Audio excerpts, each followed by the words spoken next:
we know that this is a very numerate Prime Minister. He worked in hedge funds and in the city before he went into politics. He's a dab hand at making a spreadsheet, and he really prizes numeracy and mathematical ability. And the thrust of this speech was to try and cascade that, if you like, to the whole of the country. He talked about maths being taught until between 16 and 18, so beyond GCSE. He said that didn't necessarily mean kids needed to study A-level maths, but could they find a way of making sure, just with literacy, that numeracy became really core to learning. And he talked about a review in which they're going to look how to do that. He talked about building more maths hubs, and he talked about more qualifications for primary school teachers when it came to maths. But look, the big elephant in the room there, Ian, when he talked about this ambition for maths, is the reality of kids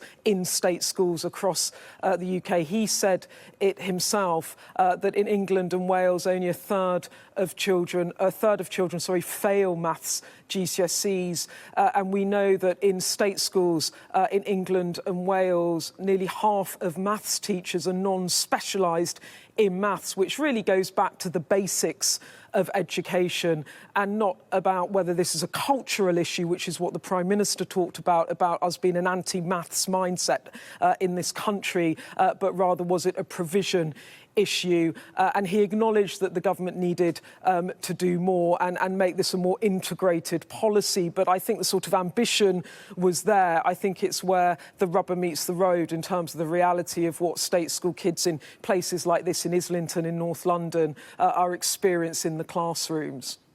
And Beth, obviously the PM's grappling with some very heavy public sector strikes, particularly in the NHS. Has he had anything to say on that this morning?